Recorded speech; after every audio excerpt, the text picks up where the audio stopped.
Everyone, my name is भूमिका चौहान। स्वागत है आप सभी का भूमिका चौहान चैनल पर। क्लास 12th बोर्ड्स एग्जाम खत्म हो चुके हैं और अब फाइनली समय आ गया है उस एग्जाम की तैयारी करने का जो कोई भी बच्चा मिस नहीं करेगा। जी हाँ, ये एक ऐसा एग्जाम है जो हर एक बच्चे को देना चाहिए। आप कोई भी state university, private university, central university या डीम्ड टू बी यूनिवर्सिटीज में एडमिशन चाहते हैं तो ये एग्जाम आपको देना होगा। एनटीए ये एग्जाम कंडक्ट करवाता है और बहुत सारी यूनिवर्सिटीज, कम से कम 300 से भी ज्यादा यूनिवर्सिटीज इस एग्जाम के मार्क्स को रेफर करती हैं एडमिशन के लिए अलग अलग प्रोग्राम्स में। जी हाँ, अगर आपको बीटेक करना है, बीकॉम करना है, बीबीए, बीसीए या ऐसा कोई भी अंडर ग्रेजुएट या पोस्ट ग्रेजुएट आपको करना है तो आपको इस एग्जाम को देना ही देना चाहिए। ये एक ऐसा एग्जाम है जो कोई भी बच्चा स्किप नहीं करना चाहिए। अब बारी आती है लास्ट डेट की, तो फॉर्म जो है इसका 22 मार्च तक बेटा आपको 1 मार्च से खुल गया था और अब 22 मार्च अप टू 11:50 PM आपको ये फॉर्म भरना ही भरना है। तो आप इसकी वेबसाइट पे जाके इसका फॉर्म भर सकते हैं, ठीक है ना। और 22 मार्च लिखा है तो प्लीज भर दीजिएगा, बिल्कुल लास्ट डेट का वेट मत कीजिएगा। अभी ये वीडियो इसलिए बनाया जा रहा है क्योंकि बहुत सारे बच्चे अभी भी सोए हुए होंगे और उन्हें नहीं पता कि एग्जाम में क्या करना है, क्या नहीं करना, देना है नहीं देना। तो ये मैं आपका तोड़ रही हूं वहम कि ये एग्जाम 100% आपको देना है। अभी 22 तारीख तक लास्ट डेट है और 23 मार्च जो है वो तारीख है जब आपका फी सबमिशन वगैरह जो है वो हो जाना चाहिए, मतलब सक्सेसफुली ट्रांजैक्शन हो जाना चाहिए और वहां तक सारी चीजें पहुंच जानी चाहिए। अगर इससे लेट होता है तो आपका एप्लीकेशन नहीं माना जाएगा, आपका फॉर्म रिजेक्ट हो जाएगा। तो प्लीज 23 तारीख तक सारी चीजें आपकी हो जानी चाहिए, 23 तारीख के 11:50 PM तक, ठीक है। तो प्लीज वेट मत कीजिए एंड मोमेंट का, क्योंकि वेबसाइट आपको पता है बहुत सारे बच्चे अप्लाई कर रहे होते हैं, तो एंड मोमेंट तक मत बैठिएगा। अब करेक्शन इन पर्टिकुलर जो करेक्शन विंडो है वो ओपन होगा मार्च 24 से मार्च 26 तक अप टू 11:50 PM, ठीक है। तो 24 से 26 के बीच में जो है आपका करेक्शन विंडो ओपन होगा। इसमें आपको जो भी आपको करेक्शन करना है, चेंजेस करने हैं, वो आप कर पाएंगे, ठीक है। डेट ऑफ एग्जामिनेशन अभी तक टेंटेटिव आया है, ठीक है, फिक्स नहीं है। तो 8 मई से 1 जून के बीच में आप लोगों का एग्जाम कंडक्ट करवाया जाएगा।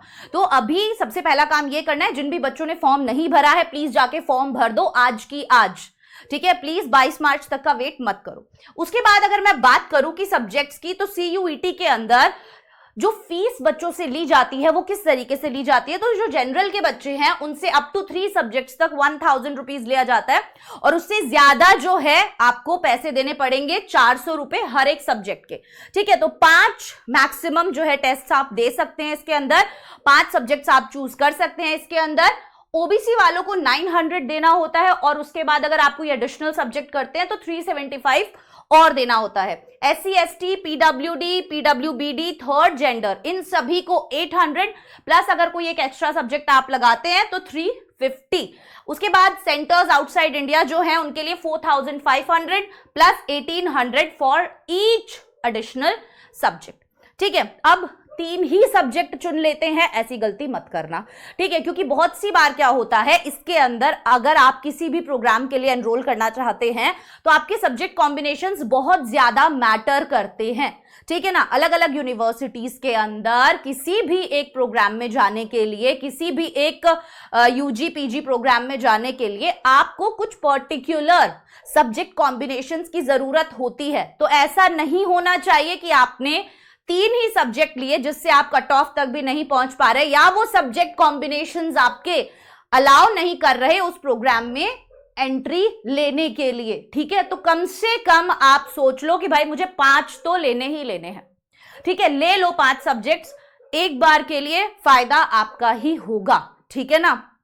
अब एक आपका लैंग्वेज हो जाता है, आपके 3 डोमेन सब्जेक्ट्स हो जाते हैं और एक आपका GAT हो जाता है, ठीक है। तो आप सोच लो कि मैक्सिमम आप 5 ही दे सकते हो और मैं आपको कहूंगी कि आपको 5 सब्जेक्ट चूज करने ही चाहिए। उसके बाद हम बात करते हैं टोटल सब्जेक्ट्स इसके अंदर कितने आते हैं। तो टोटल 37 सब्जेक्ट्स आते हैं जिसके अंदर 13 languages, 23 domain specific. Domain specific मतलब आपने क्लास 12th में जो भी आपने सब्जेक्ट ले रखा था वो आपके सब्जेक्ट्स, और उसके बाद आता है जनरल एप्टीट्यूड टेस्ट GAT। अब आपके ऊपर है आप क्या कॉम्बिनेशंस लेना चाहते हो। हमेशा बच्चों को यह समझाया जाता है कि आप एक लैंग्वेज तो पक्का रखो, ज्यादातर इंग्लिश या हिंदी में से बच्चे चूज करते हैं। मैं सलाह दूंगी कि आप थोड़ा सा इंग्लिश की तरफ ध्यान दें और इंग्लिश को चूज करें, प्लस जीएटी भी आप लीजिए। तो एक इंग्लिश और एक जीएटी तो फिक्स रखिए और अपने 3 डोमेन सब्जेक्ट्स जो हैं वो उसके अंदर यूज कीजिए जो आप क्लास 12th में पढ़े थे। अब जरूरी नहीं है कि आपने जो क्लास 12th में पढ़ा वही सब्जेक्ट्स आप लें, आप कोई और भी सब्जेक्ट कॉम्बिनेशंस जो है वो ले सकते हैं जिस भी प्रोग्राम में आप लेना चाहते हैं एडमिशन। अब ये आपके ऊपर डिपेंड करता है कि आपको किस यूनिवर्सिटी के किस प्रोग्राम में एडमिशन लेना है। तो आप उस यूनिवर्सिटी के पोर्टल पे जाइए या उसकी वेबसाइट पर जाइए, वहां पर देखिए कि उस पर्टिकुलर प्रोग्राम के लिए कौन सा सब्जेक्ट होना या सीयूईटी के अंदर क्या क्या होना जरूरी है, वो मिल जाएगा आपको वहां पे।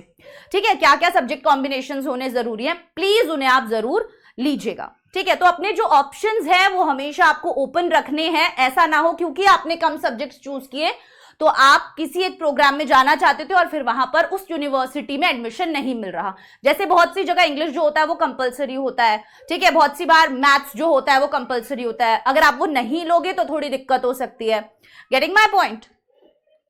अब आप लोगों का सिलेबस क्या रहेगा? तो इंग्लिश के अंदर तो बेसिकली कॉम्प्रिहेंशन, लिटरेरी एप्टीट्यूड और वोकैबुलरी से क्वेश्चंस आते हैं। डोमेन सब्जेक्ट में आपका एनसीईआरटी का ही सिलेबस आता है, ठीक है ना। इसलिए आपको जो भी एनसीईआरटी में सिलेबस कट गया है या ऐड हुआ है या जो भी चीज है, आप इसकी जब वेबसाइट पे जाओगे और सिलेबस देखोगे तो आपको मिल जाएगा कि भाई साहब ये सिलेबस पूछा जाता है, उसका डिटेल देख लेना और वो तैयारी करके चले जाना। जनरल एप्टीट्यूड में जनरल नॉलेज, ठीक है, current affairs, mental ability, logical reasoning, numerical ability, इस तरीके के क्वेश्चंस ज्यादातर पूछे जाते हैं। ठीक है, अब हर एक सब्जेक्ट के 50 सवाल आपके पास आते हैं। पहले क्या होता था, 50 में से 40 क्वेश्चंस करने होते थे, लेकिन अब आप लोगों को 50 के 50 क्वेश्चंस जो है वो करने होते हैं। हर साल सीयूईटी जो है वो कोशिश करता है कि एग्जाम को और ज्यादा इजी बनाया जाए, बच्चों के लिए इतना कॉम्प्लिकेट ना किया जाए। तो इसीलिए पहले 50 में से 40 करने होते थे, तो बच्चे क्या करते थे, बहुत सारे सब्जेक्ट्स में बहुत सारे टॉपिक्स छोड़कर चले जाते थे। ठीक है, वो मैनेज हो जाता था। लेकिन अब ये फिक्स हो गया है कि 50 सवाल हैं तो सारे के सारे करने हैं, तो पूरा ही पढ़कर जाना पड़ेगा। ठीक है, 5 नंबर मिलेंगे करेक्ट के, -1 हो जाएगा इनकरेक्ट का। ठीक है, सो +5 marks for correct answer, -1 mark for incorrect answer. So obviously बहुत सोच समझ के आंसर करना होगा एग्जाम के अंदर, -1 आपको कर दिया जाएगा हर एक गलत आंसर पे। ठीक है, उसके बाद बारी आती है मोड ऑफ एग्जाम। तो कंप्यूटर बेस्ड टेस्ट होता है ये, सीबीटी कंप्यूटर बेस्ड टेस्ट होता है। इससे डरना नहीं है।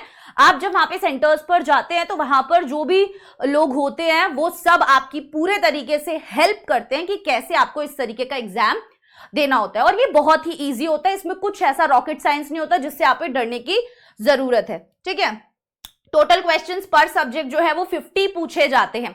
अब आपके सब्जेक्ट कॉम्बिनेशंस के अनुसार अलग अलग शिफ्ट्स में, मल्टीपल शिफ्ट्स में आपके पेपर होते हैं। ठीक है ना, फिजिक्स, केमिस्ट्री, मैथ्स, जो भी सब्जेक्ट आप अलग अलग चूज करते हैं तो उन कॉम्बिनेशंस के जो पेपर होंगे वो मल्टीपल शिफ्ट्स में होंगे। मान लो आज फिजिक्स का है, 2 दिन बाद हो सकता है केमिस्ट्री और बायोलॉजी का हो।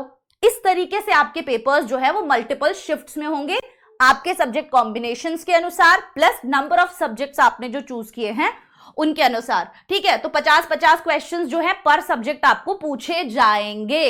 आगे बढ़ जाते हैं। ड्यूरेशन जो है वो 60 मिनट्स दिया जाएगा पर टेस्ट पेपर। तो जितने भी टेस्ट पेपर्स आप देंगे, एक टेस्ट पेपर को करने के लिए आपको 60 मिनट जो है वो दिए जाएंगे। ठीक है, जो क्वेश्चंस होंगे वो एमसीक्यू बेस्ड होंगे, एमसीक्यू टाइप क्वेश्चंस होंगे। ठीक है, मल्टीपल चॉइस क्वेश्चंस आप लोगों के लिए होंगे। अब एप्लीकेशन प्रोसेस के लिए क्या क्या इंस्ट्रक्शंस हैं बच्चों, और कौन कौन सी यूनिवर्सिटीज हैं जिनमें आपको अप्लाई करना ही करना चाहिए और जिनकी वेबसाइट्स पे जाकर आपको देखना चाहिए कि अगर मुझे बीएससी करनी है, बीबीए करना है, ठीक है, या एमएससी करनी है या बीटेक करना है, तो ये लोग क्या सब्जेक्ट कॉम्बिनेशंस डिमांड करते हैं। ठीक है, इन लोगों का कट ऑफ कितना जाता है। आगे मैं ऐसी और भी वीडियोस बनाऊंगी जिसमें हम कट ऑफ के बारे में भी बात करेंगे, क्या क्या गलतियां हमें नहीं करनी है उसके बारे में भी हम बात करेंगे। ठीक है, तो अब रजिस्ट्रेशन, सबसे पहले register for the online application form and create a password. आपको क्या करना है, सबसे पहले अपना जो फॉर्म है वो भरना है और एक पासवर्ड क्रिएट करना है। System generated application number will be provided. तो वो जो सिस्टम जनरेटेड आपको एप्लीकेशन नंबर है, ये सबसे ज्यादा इंपॉर्टेंट है और इसको ध्यान से रखना है, ठीक है। स्टेप 2 आ जाता है application form, log in using the application number. अब ये जो एप्लीकेशन नंबर आपको मिला, इससे यूज करके आप लॉग इन कर सकते हो एंड कंप्लीट पर्सनल डिटेल्स और अपनी सारी की सारी पर्सनल डिटेल्स बहुत ही ध्यान से वहां पर ऐड कर सकते हो। Educational qualification, subject selection, test city choices, document uploads, बहुत से अलग अलग सर्टिफिकेट्स आप लोगों को पीडब्ल्यूडी वगैरह वाले बच्चे जो हैं या SC ST वाले बच्चे हैं, उन्हें अलग अलग सर्टिफिकेट्स जो है वो वहां पर अपलोड करने होते हैं, अपनी फोटो अपलोड करनी होती है, ठीक है। तो ध्यान से अपने सिग्नेचर, अपने डॉक्यूमेंट्स, सब कुछ वहां पर आपको अपलोड करना होगा और जो आपके डॉक्यूमेंट्स होने चाहिए वो जेन्युइन होने चाहिए। कुछ भी अगर इधर उधर आप गलती करते हो तो प्लीज आपको फिर उसका भुगतान बाद में करना होगा। तो ये जो फॉर्म आप भरोगे, कौन सी सिटी में, आपके सब्जेक्ट चॉइसेस क्या हैं, ध्यान में रखते हुए भरना, ठीक है।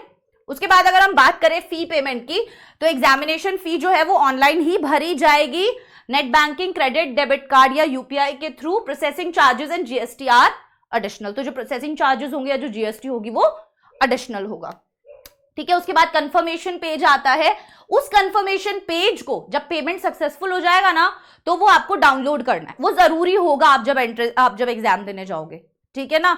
तो उस पेज को डाउनलोड जरूर करना है फ्यूचर रेफरेंस के लिए, ठीक है। और ये फी जो है ना, आप लोग यहाँ पे जो भर रहे हो, ये जो पैसा फी पेमेंट जो आपका है, ये हो जाना चाहिए बेटा 23 तारीख तक, ठीक है। 23 तारीख की रात 11:50 तक हो जाना चाहिए। तो प्लीज लास्ट टाइम का वेट मत करना, अगर वेबसाइट क्रैश हो गई, कोई और दिक्कत हो गई तो रह जाएगा, ठीक है। फिर किसी की जिम्मेदारी नहीं है, फिर बहुत बड़ी अपॉर्चुनिटी मिस कर दोगे। तो काफी अच्छा एग्जाम है और आप दीजिए इसे जरूर, ताकि आप लोगों के लिए बहुत सारे दरवाजे जो है वो खुल जाए, ठीक है। एक ही ऑप्शन हमेशा लाइफ में नहीं रख सकते हम। डॉक्यूमेंट्स जो है एग्जाम डेट पे क्या क्या रिक्वायर होगा कि जिस दिन एग्जाम देने जाओगे, तो जिन बच्चों को भी ऐसा लग रहा है कि अभी मेरे पास ये वाले डॉक्यूमेंट्स नहीं है, प्लीज एग्जाम से पहले अपनी के सभी डॉक्यूमेंट्स आप इकट्ठा कर लीजिए। एग्जाम टाइम का वेट मत कीजिए या एग्जाम डे का वेट मत कीजिए। सबसे पहले आपका एडमिट कार्ड अभी तो आया नहीं है, लेकिन जब आएगा तो एडमिट कार्ड आपको चाहिए। पासपोर्ट साइज फोटो, नई पासपोर्ट साइज फोटो आप खिंचवा लीजिएगा, ठीक है। और थोड़ा सा ध्यान से ढंग से फोटो खिंचवाना, जिसमें कान वान आपके दिख रहे हो, आप सीधे बैठे हैं, व्हाइट बैकग्राउंड के साथ आपको फोटो खिंचवाना है।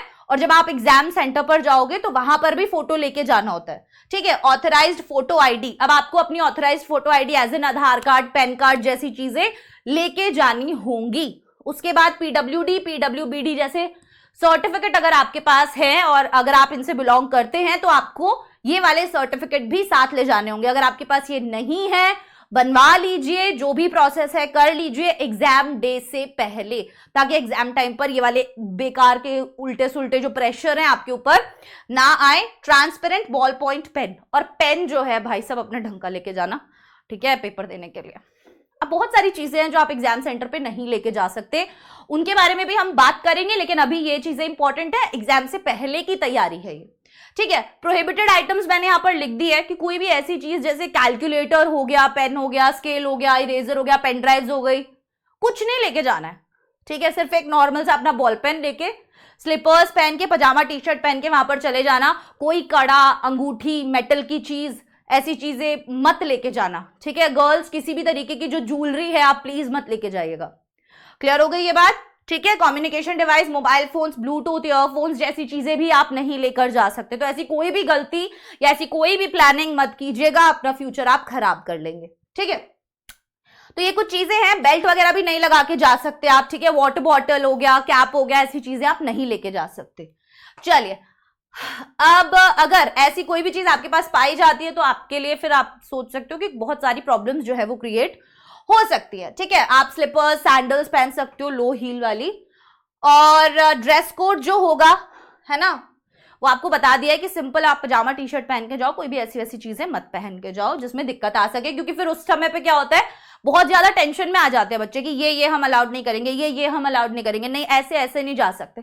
तो उस प्रेशर से बच के रहना है हमें। अब कौन सी 300 से ज्यादा यूनिवर्सिटी, ठीक है, और 100 से ज्यादा भी कोर्सेज जो हैं इस एग्जाम के भरोसे हैं, ठीक है ना। ये एग्जाम ऐसा एग्जाम है कि बहुत सारी universities, state university, central university, private भी, डीम्ड भी, ठीक है, वो इस एग्जाम के मार्क्स को ही रेफर करते हैं। तो आप लोगों के लिए जो अच्छी यूनिवर्सिटीज है वो है obviously DU, university of Delhi, बहुत मेजर बड़ी यूनिवर्सिटी है जिससे आप बहुत सारे कोर्सेज जो है वो कर सकते हैं।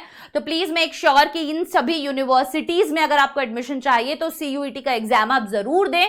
मेन यूनिवर्सिटीज जो है जैसे university of Delhi, Banaras Hindu university, university of Hyderabad, Jawaharlal Nehru university, Aligarh Muslim university, one of the best universities यहां पर आपको दी हुई है। ठीक है, ये सब सेंट्रल यूनिवर्सिटीज है।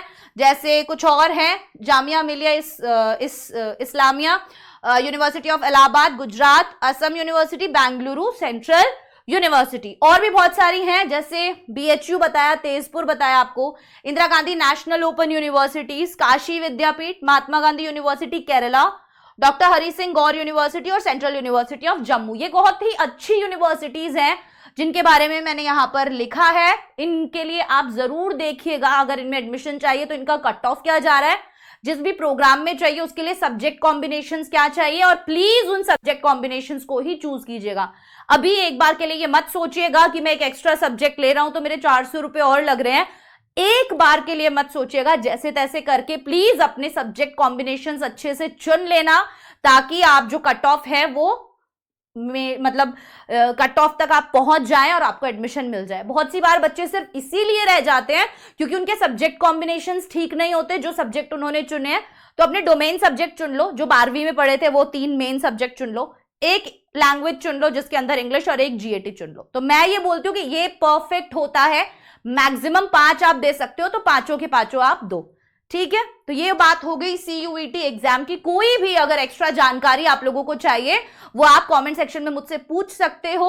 साथ ही साथ अब 22 तारीख से पहले अपने फॉर्म को भर दीजिए। ये आपके लिए एक चेतावनी की तरह है। ये वीडियो सोच लो कि आप बहुत लेट हो रहे हो, अब और देरी आप नहीं कर सकते। ठीक है, इसी तरीके की और भी वीडियोस, कंप्लीट जानकारी CUET की और ऐसी इंपॉर्टेंट क्वेश्चन से रिलेटेड वीडियोस भी मैं आपके लिए लेकर आऊंगी। तब तक के लिए अगर आप चैनल पर नए हैं तो फटाफट से चैनल को सब्सक्राइब कर दीजिए, वीडियो को लाइक कर दीजिए, and bye bye, take care, all the best.